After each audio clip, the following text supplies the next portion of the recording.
नमस्कार दोस्तों। गांव के एक अंधेड़ उम्र जाट ने अपनी बैलगाड़ी में सूखी मोटी लकड़ियां भरी और उन्हें बेचने के लिए शहर को चल पड़ा। शहर पहुंचा तो वहां एक बनिए ने पूछा, चौधरी बाबा, गाड़ी का क्या मोल है? जाट ने कहा, एक ही मोल है, ज्यादा झकझकबाजी नहीं करना, पूरे 10 रुपए लूंगा। बनिए ने कहा, चौधरी आपकी जुबान सर आंखों पर, तुमने कहा 10 रुपए तो मैं 10 रुपए ही गाड़ी के दूंगा। चलो अब गाड़ी जल्दी से मेरी हवेली ले चलो, वह थोड़ी ही दूर है। जाट बनिए के साथ उसकी हवेली में आया और अपनी गाड़ी को खाली कर दिया। फिर बनिए ने उसे राजी खुशी 10 रुपए भी पकड़ा दिए।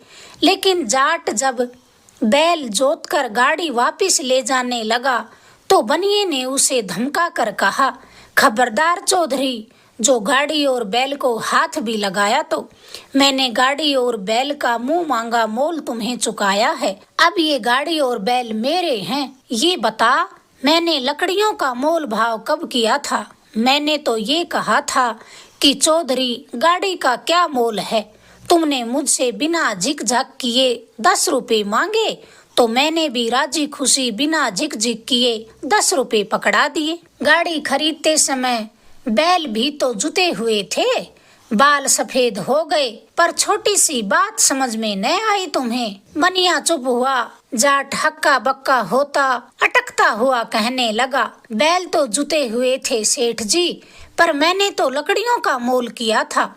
बैल और गाड़ी कहीं 10 रुपए में मिलते हैं क्या? बनिए ने झल्ला कर कहा, पर मैंने तो पूरी गाड़ी का मोल पूछा था और गाड़ी ही के दाम दिए हैं। गाड़ी 10 रुपए में आती है या नहीं, ये तो तू ही जाने। अब भले आदमी, तू ये बता, मर्द की जुबान एक होती है या 2? चुपचाप यहाँ से चलता बन, वरना धक्के खाकर भी जाएगा। मेरी हवेली में किसी तरह का झगड़ा झमेला किया तो ठीक न रहेगा। जाट बेचारे को बनिए ने बातों के जाल में फंसा लिया था। गाड़ी और बैल यूं छोड़ते हुए उसके कलेजे की राख हुई जा रही थी, मगर उसका कुछ चारा न चला। जाट ने वहां खूब हाथा जोड़ी की, पैर पकड़े, पैरों में पगड़ी रखी, मगर बनिया टस से मस न हुआ। फिर जाट हाथ जोड़कर कहने लगा, मेरे समझने में भूल हो गई सेठ जी, मैंने तो लकड़ियों का मोल किया था। आप बड़े आदमी हो, छोटों को माफ कर दो। मैं तो अनपढ़ गंवार पसीना बहाने वाला गरीब आदमी हूँ, मेरी समझ में भला शब्दों की लाग लपेट कैसे आती। मगर बनिया अपनी जुबान पर खरा रहा और जाट को भी भाषण देने लगा कि चौधरी, दुनिया में जुबान का ही तो सार है, जुबान से ही बरकत होती है। जुबान से जो पलट जाए वह आदमी ही क्या। ये तो गाड़ी और बैल हैं, जुबान के भरोसे तो लाखों का लेन देन होता है। यदि तेरे जैसे पल पल में अपनी जुबान पलटने लगे तो दुनिया का बेड़ा ही गर्क हो जाए। जाट को जब अपनी एक न चलती दिखी तो मुश्किल से हवेली के बाहर आ सका। चुपचाप गीली आंखें लड़खड़ाते पैरों से घर आया तो घर वालों ने पूछा, बाबा, गाड़ी और बैल कहाँ हैं? क्या रास्ते में गाड़ी खराब हो गई? जाट की बनिए के सामने तो एक न चली, मगर अपने लड़कों पर गुस्सा बरसाते हुए बोला, गाड़ी और बैल तो ठिकाने लग गए हैं, तुमसे कुछ बनता हो तो तुम करो। मुझे तो उस बदमाश बनिए ने बोलने भी नहीं दिया। ठेठ शहर से घर तक पैदल पैर रगड़ते रगड़ते आया हूँ। बनिए ने जो किया मेरे साथ, बस मेरा कलेजा धूं धूं करके जल रहा है। फिर जाट ने अपनी एक एक बात अपने बेटों को बताई। मैंने तो बनिए से बहुत मिन्नतें की, हाथ पांव जोड़े, उसके पैरों में पगड़ी तक भी रख दी, तो भी उसने एक ही बात बार बार कही कि आदमी की जुबान एक होती है। अगर आदमी यूं जुबान बदलने लगे तो दुनिया का बेड़ा ही गर्क हो जाए। मुझे तो उस चालाक ने बोलने तक नहीं दिया। जाट के बेटों ने सारी बातें सुनी तो उनके तन बदन में आग लग गई। जाट के दो बड़े बेटे कहने लगे, चलो बाबा, हमें उस बनिए की हवेली ले चलो, या तो उसे मारेंगे या खुद मरेंगे। मजाक थोड़ी ना है, यूं रास्ते चलते बैलगाड़ी हथिया ले। सबसे छोटा बेटा कुछ और ही सोच रहा था। उसने कहा, तुम कहीं नहीं जाओगे, मैं अकेला ही उससे निमट लूंगा, तुम चिंता न करो, बस कल मुझे एक बैलगाड़ी में लकड़ियां ले जाने दो। बनिए की जुबान से ही उसे बांध कर न आया तो तुम कहना, बनिए की ही ताखड़ी और बनिए के ही बाट, उसी भाव में उसकी कड़क उतारूंगा। उसकी ये मजाल कि उसने हमारे बाबा को धक्के मारने की बात कही। जाट का ये छोटा बेटा बड़ा होशियार था और ये बात सारे घर वाले अच्छी तरह से जानते थे कि ये अपनी कही हुई बात को पूरी करेगा। दूसरे दिन मुंह अंधेरे दूसरी गाड़ी जोती और उसमें लकड़ियां भरकर जाट का लड़का उसी शहर के उसी चौक पर जाकर खड़ा हो गया जहां पहले दिन उसका बाबा लकड़ियों सहित गाड़ी लेकर खड़ा हुआ था। जाट ने अपने बेटे को बनिए के बारे में सारे निशान पते बता दिए थे। उधर बनिए के भी कल का सौदा खूब फला फूला था, इसलिए उसी लालच में वह आज भी यहाँ आ पहुँचा।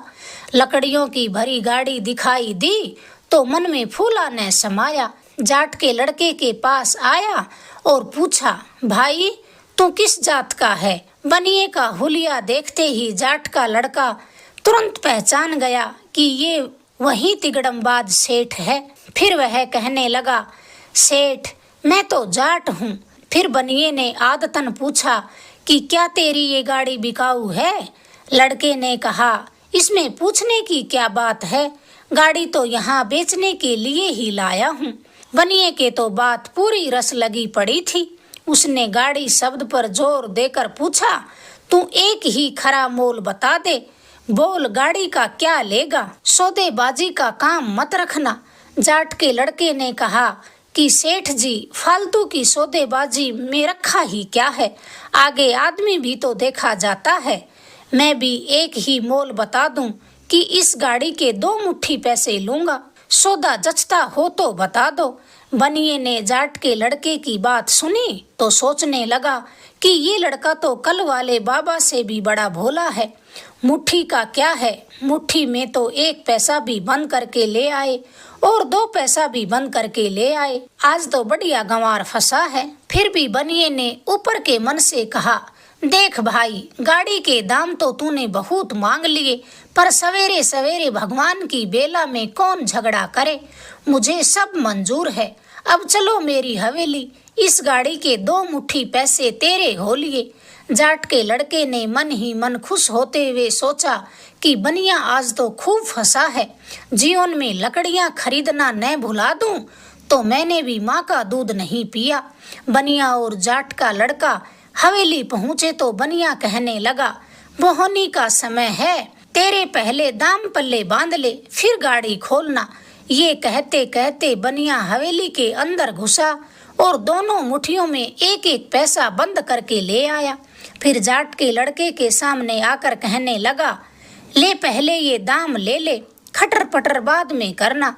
बनिया पैसा देने के लिए मुट्ठी खोलने ही वाला था कि जाट के लड़के ने लपक कर उसके हाथ पकड़ लिए, कमर में खोसी हुई धारदार कुल्हाड़ी निकाली और बोला, सेठ जी, पैसे मुट्ठी से नीचे मत गिराना, ये मुट्ठी में ही रहेंगे, आज ही कब्जे में आए हो। लकड़ियों के नाम पर बैल और गाड़ी भी अगर साथ बिकते हैं तो पैसों के साथ तुम्हारी मुट्ठियां भी कटेंगी। इतना बोलकर जाट के लड़के ने बनिए की कलाई पर कुल्हाड़ी को टिका दिया। बनिया तो पीपल के पत्ते की तरह थर थर कांपने लगा और चिल्लाने भी लगा। रोते रोते कहने लगा, छोड़ दे चौधरी, मैं तेरी गाय हूँ, कल वाली बैलगाड़ी भी अपने साथ ले जाना, मुझे क्या काम बैलगाड़ी से, मैंने तो छोटा सा मजाक किया था। जाट के लड़के ने भी बनिए की कलाई मजबूती से पकड़ी हुई थी। उसे मरोड़ता हुआ कहने लगा, कल मेरे बाबा ने हाथ जोड़े, पैरों में पगड़ी तक को रख दिया, लेकिन तुम्हारा दिल नहीं पसीजा। अब तुम मर्द होकर भी जुबान कैसे बदलते हो? मर्द की तो एक ही जुबान होती है और जुबान से तो लाखों का धंधा होता है। तुमने 2 मुट्ठी पैसे की जुबान की थी या नहीं, बोलो अब। सेठ ने फिर हाँ करने में ही अपनी भलाई समझी।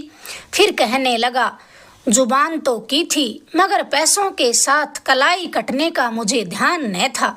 अब तो तू जो कहे मैं करने को तैयार हूँ, बस मेरी कलाई छोड़ दे। जाट का बेटा बनिए की नकल करता हुआ कहने लगा, तुम्हें क्यों ध्यान रहेगा? एक कमजोर आदमी की बैलगाड़ी छीनते समय तुम्हें पूरा ध्यान था। अगर आज तुम्हें छठी का दूध याद न दिलाया तो मेरी जात पर जूती। इतना कहकर जाट के लड़के ने फिर बनिए की कलाई पर कुल्हाड़ी की थोड़ी रगड़ मारी। सेठ तो बलि के बकरे की तरह कांपने लगा। कहने लगा, गाड़ी के ऊपर और 10 रुपए दे देता हूँ, बस तू मेरी कलाई छोड़ दे। बनिए की हालत देखकर जाट के लड़के को हंसी आ गई। फिर मस्करी करता हुआ कहने लगा, इस ताकत के जोर पर ही बेचारे भोले गांव वालों से दगा करते हो। चलो अब मेरे पैरों में पगड़ी रखकर 7 बार नाक रगड़ो। बनिए ने सोचा, अगर सिर सलामत बच जाए तो पैरों में पगड़ी रखने से क्या बिगड़ता है। बनिए ने झट पगड़ी जाट के लड़के के पैरों में रख दी और लगा नाक रगड़ने। फिर जाट का बेटा कहने लगा, अब चुपचाप 500 रुपये ला कर दो, कल वाली बैलगाड़ी भी मेरे हवाले करो, और अगर थोड़ी भी चूचा की तो भीख मांगने के लायक भी न छोड़ूंगा। बनिए के तो मुंह में जैसे गुड़ की डली रख दी हो, कुछ न बोला।